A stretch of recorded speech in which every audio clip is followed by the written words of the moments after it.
very decisive yung ating Vice Presidente. No? Alam niya kung anong gusto niyang gawin para sa bansa. Alam niya kung anong gusto niyang Chief gawin of sa the old trabaho block niya. talaga. Visionary. And when she decides, yun na yun. Yun na yun. Very decisive. And you need that in a leader. Yes. No? Ipinahayag ni Attorney Michael Poa ang kanyang paghanga sa estilo ng pamumuno ni Vice President Sara Duterte na anya'y nagpapakita ng matatag na pamumuno at taos-pusong dedikasyon sa paglilingkod sa taong bayan. Ayon pa kay Poa, mahalagang makita ng publiko ang sinseridad ng Vice Presidente sa pagtupad sa kanyang mga tungkulin at sa pakikitungo nito sa mga taong nakatrabaho at nakakasalamuha sa araw-araw. Anya, ang kanyang pamumuno ay hindi lamang nakabatay sa kakayahang magpasya, kundi pati na rin sa kahandaang makinig sa iba't ibang pananaw. Inilarawan ni Poa si Duterte bilang isang decisive leader na may kakayahang gumawa ng mahalagang desisyon sa panahon ng pangangailangan. Kasabay nito, sinabi niyang isa rin itong good listener na nagbibigay halaga sa mga opinyon at rekomendasyon ng mga taong nasa kanyang paligid bago gumawa ng mahalagang hakbang at pulisiya. Dagdag pa niya, patuloy umanong nakakahugot ng lakas at inspirasyon ang Vice President mula sa tiwala at suporta ng mamamayang Pilipino sa kabila ng mga kritisismo at hamon na kanyang kinakaharap. Para kay Poa, ang pananatili ni Duterte sa kanyang mga prinsipyo at tungkulin sa gitna ng mga kontrobersya ay patunay lamang ng kanyang matibay na paninindigan bilang lingkod bayan. Importante kasi na maintindihan ng taong bayan yung proseso. Kasi tayong mga abogado, nagkakaintindihan tayo dyan Pero sa taong bayan, kailangan natin maipaliwanag talaga kung ano yung naganap. So I think communication is very important. Kaya we will be having 2 or 3. Lalo-lalo na ngayon, full blast yung prosecution. They're everywhere sa media. Yes, trying to explain na hindi pa bawal sa House rules yun. O sa rules ng Senate. Well, sa Senate, of course, I don't want to comment dun sa ginagawa ng prosecution. I'm sure, napag-isipan nila, they have their own strategy. We'll respect that. Ako, pinalaki ako attorney sa law school na hindi naman tayo nakipagbangayan sa kapwa abogado unless it's within, the court. Diba? The court proceedings. So, hayaan na lang natin. But sa akin, it's more of, it's more of kami, we're just quiet now kasi unang-una tayong defense diba? So intayin muna natin kung ano mga ilalabas talaga nila na depensa. I wanted bago to say tayo na sumagot. iba yung pagpapalaki sa akin kaso hindi na ako lumaki Yun nga, Pero sasabihin ko hindi, din sana yun in the sense na ako alam mo naman, war freak ako We're completely opposite Kaya ginagalang ko to It takes more effort to exercise restraint than to go all out actually. But I also admire din your style, Attorney Ferdinand, kasi yan yung nakikita ko talaga how passionate you are when you fight for your client. So definitely lawyers are built differently kasi. Yes. So but Tama you see naman.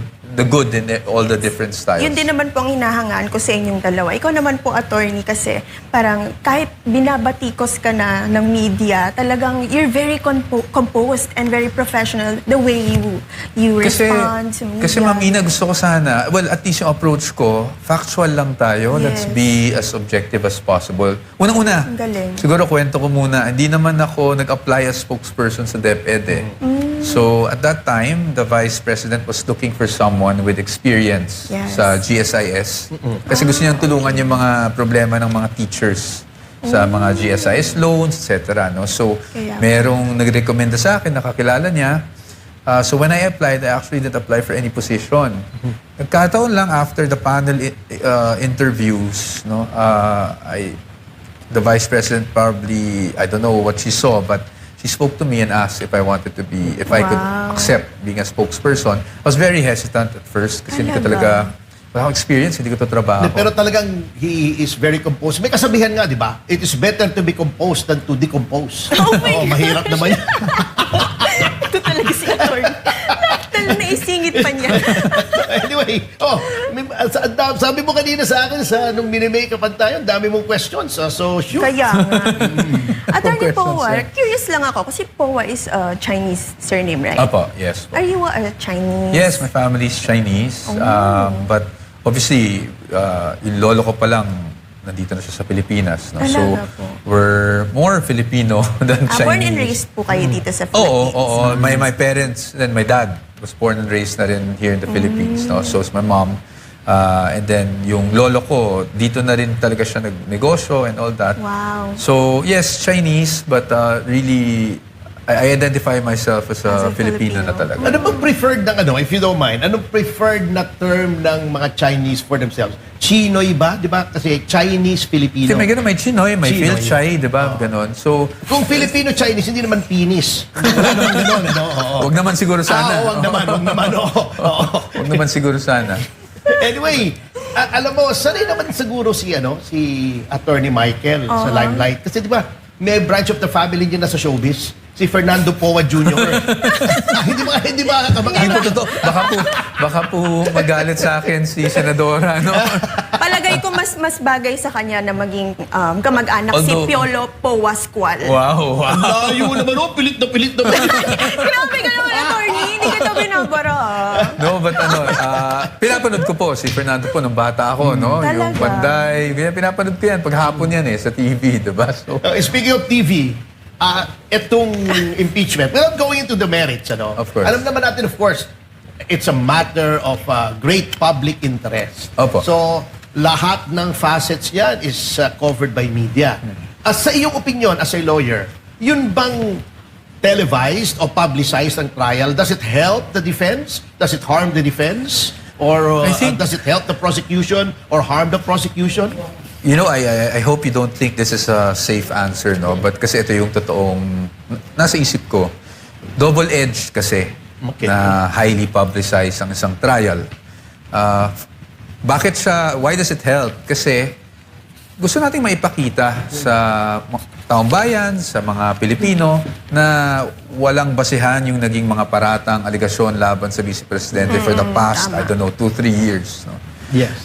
But bakit double-edged? Kasi, syempre, nandun talaga yung tendency na trial by publicity talaga yung nangyayari. At as you know now, we have social media. Hindi katulad ng mga previous impeachments. Now, we have social media. So, ibang opinion ang maririnig mo.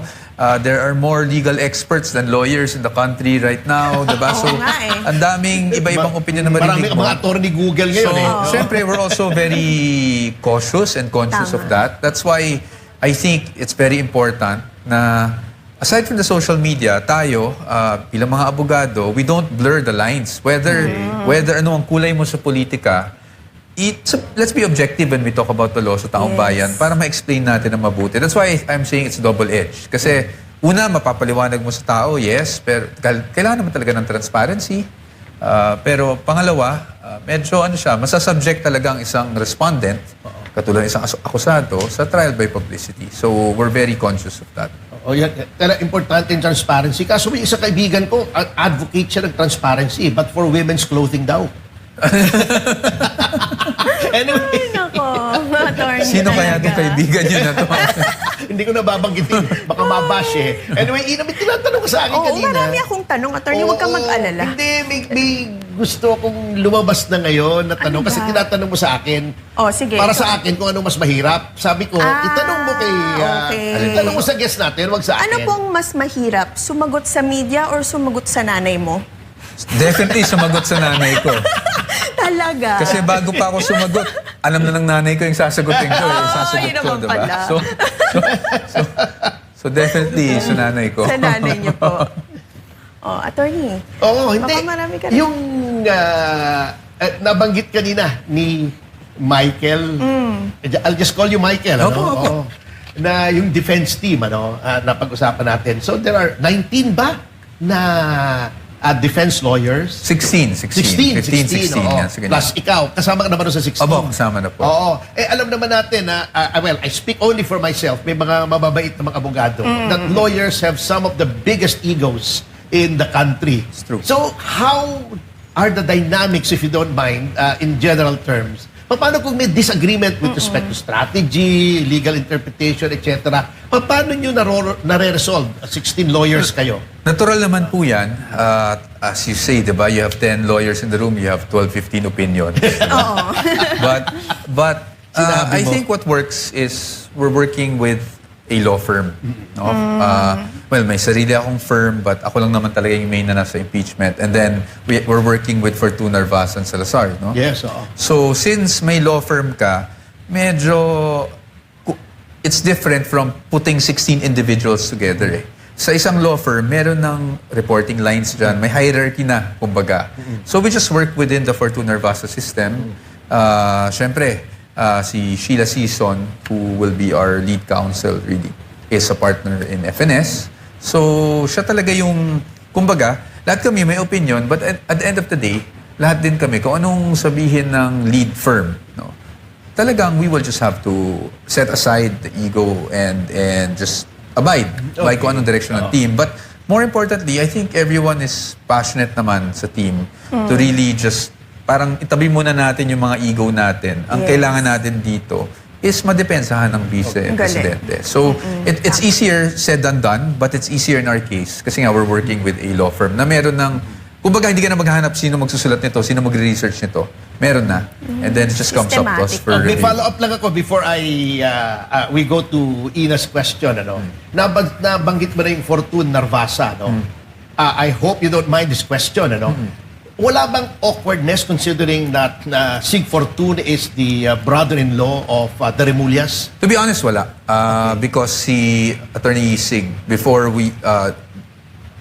the defense team was formed, alam naman natin na yung background niya. And I believe in Attorney Sig. I sat down with Attorney Sig early on, and very professional yung tao. No? So siya naman talaga, alam naman natin mga abogado, hindi naman maiwasan yung conflict. Minsan may kamag-anak ka, na ganito. Yes. No? But very professional naman siya. And I've seen how he's fought for his clients, and I'm confident that, and I've seen it actually, that he's doing the same for the Vice President. Okay. Ina. Yes po. Ito po, attorney, curious lang po kami. Bilang legal counsel po ni VP Sara Duterte, ano pong isang bagay na gusto po ninyong malaman ng publiko tungkol sa kanya? She's very different doon sa, I guess, pinoproject sa kanya sa social media. Diba? Yeah. Siguro dalawang bagay on the professional aspect. Very decisive yung Yes. ating Vice Presidente, no? Alam niya kung anong gusto niyang gawin para sa bansa. Alam niya kung anong gusto niyang Chip gawin of sa the old trabaho block niya. talaga. Oo. Visionary. And when she decides, yun na yun. Yun na yun. Very decisive. And you need that in a leader. Yes. No? On the personal level, ano siya, very simple person. And makulit din po. May mga ganun siyang Makulit. side. Makulit. Well, Very you would simple know, person. Ina. And I think it's really more of, makikita mo siya bilang kung gaano siya kabuting tao, bilang Sobra. kaibigan at bilang isang ina. Yun talagang... Tulad nung ginawa po niya kay Attorney Zulaika Lopez, talagang hindi niya iniwanan. Ay, oo, ganun grabe talaga. yun. Grabe Hindi pa yun. Doon ako Nakipag-away pa siya. namangha Oo. talaga sa She kanya. really values the people who work with her. Yes, tama. And kaya kumbaga hindi ka magdadalawang isip na to stick with her all throughout dahil nakita mo talaga yung sincerity niya sa tao. Speaking of VP Sara, nandiyan na rin tayo sa topic na yan. Without going to any privileged information, is there any particular conversation na pwede mo i-share sa amin na that has stuck to your mind na tumatak sa iyong isipan with respect to VP Sara? It's more of the private conversations that we have. Yung Without revealing anything to you. more on the personal level siguro. Yun yung masasabi ko. Kasi nga, ang parat kong sinasabi is, iba siya eh. Doon sa mga pinoportray sa kanya sa SOCMED or sa TV, pag may problema ka, she will really listen. So, pag nagsasabi ako ng problema kong personal, she will really listen, give me advice, and help me accept things the way they are now. Pati ba love life? Sinishare niyo po ba ang Sinishare love naman. life? Pati love life, actually. So pwede din pala siyang Tama. love guru din pala. Love guru. Love life. I agree sa sinabi po ni Attorney Powa. She's really a good listener. Naalala ko nung nag-lunch po tayo, Attorney. Talagang nakikinig siya Ay, sa'yo. yes, Yung oo. Salmo 109. Talagang nakatingin si VP Sara sa kanya. Nakikinig po talaga siya. She's talking about yung lunch nung after nung araw ng araw ng Davao. Yes. Yes. No, but she is. Singit ko lang siguro to. She is. Opo. And nung nasa DepEd nga kami, ang gusto niyang gawin is really to go down to the school level para kausapin yung mga teachers kung ano talaga yung problema nila. Kasi nga, may ang laki ng DepEd na sometimes yung genuine concerns hindi na umaabot sa central office. Yes. So, yun yung talagang ginagawa niya nung nasa DepEd kami. Yes. Well, anyway, may question kami, medyo personal. Okay lang. Sabi mo naman may loved one ka. No? Oo. Anong mas masakit para sa iyo? Matalo sa korte o matalo sa argumento with your loved one? Attorney Ferdy, I think we'll both agree. Siyempre, matalo sa argumento with your loved one. Bakit? Bakit? Kasi sa loved one, wala ka ng motion for reconsideration, final and executory Wala ka pa. agad. Ayun. Tama naman. Tama naman. Do you agree, Ina? Hindi ako makarelate, attorney. Wala kasi akong boyfriend. Ganun ba? Ayan, in-announce mo pa talaga, no? Ayan, naku, lagot ka. News of global significance. Naku, in-announce mo, maraming magme-message sa'yo. Naku. Lagot ka ngayon. Naku ka. Sorry na. Anyway, go ahead. Ang daming mong Oo in-list nga, questions I also heard, attorney, that you, nag-aral ka po sa Australia. Opo, Ay, nga for- pala, no? Oo, diba? What's For up my with undergrad. that? Oh. For my undergrad. And then Opo. you both majored in creative arts and Italian Yes, studies. Does yes. that also mean you speak Italian? Yes, yes. Really? I Sample speak naman Italian. dyan, attorney. Anong gusto mo sabihin? Halimbawa, nililigawan mo si Ina. Uy, grabe Kunyari naman. Kamusta lang? Kamustahan Oo, lang. okay. Attorney naman. Kamustahan lang. Kamustahan lang. Mamma mia, sei molto bella. Ano ibig sabihin? Ano ibig sabihin ko? My God, you're so beautiful. Wow! Uy. No, but I dito Xavier ako, and then nung college, undergrad sa Australia, ako sa Adelaide. Oh, but why? What drove you? Was that a deliberate choice? Was it alam required mo, of your by your family? Sa totoo lang, Attorney Ferdy, I wasn't I wasn't the best child growing up, no? Meaning, problema din, naging sakit ng ulo din ako ng parents ko. Parang Talaga. pamilyar yata sa akin yung story na yan. Sa Xavier, Relate ka ba? although I was doing Relate ako. well academically, disciplinary-wise, medyo makulit ako na bata, no? So, nag-continue on yon kahit nung high school. I had a fun high school. I guess that's how you put it nicely. And then, so naisip nila, baka magandang ipadala ko sa Australia. Nila, meaning family ko, kasi yung tita ko and yung tito ko were professors sa isang university there. I So, see, pinadala ako okay. sa Australia, and I wanted to take up law. Okay. But ang sabi sa akin sa Australia, ng university, if you want to take up law, you'll have to apply for permanent residence. Because why else would you want a law degree here? Kasi ibang-iba yung batas nila sa atin. Hindi mo naman magagamit dito, May di ba? sistema. So, ako talaga, bala ko talaga umuwi ng Pilipinas. So, I did the next best thing.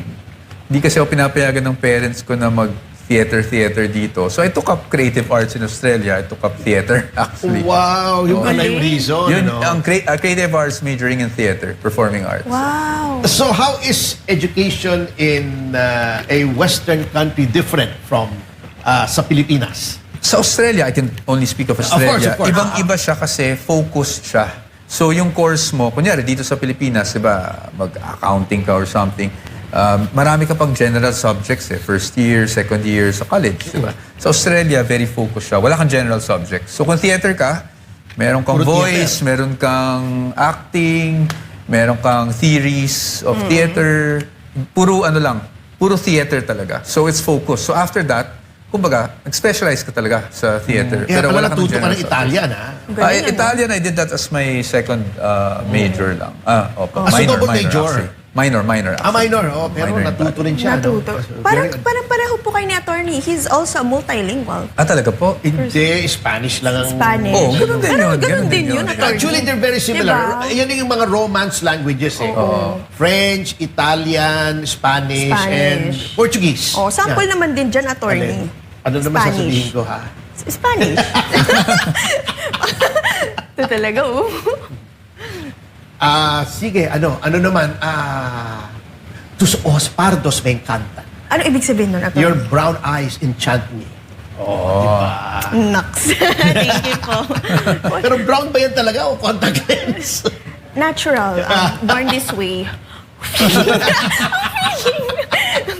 Questions. Okay, so, attorney po, we know so little about your personal life. Would you care to share or to keep things in private lang?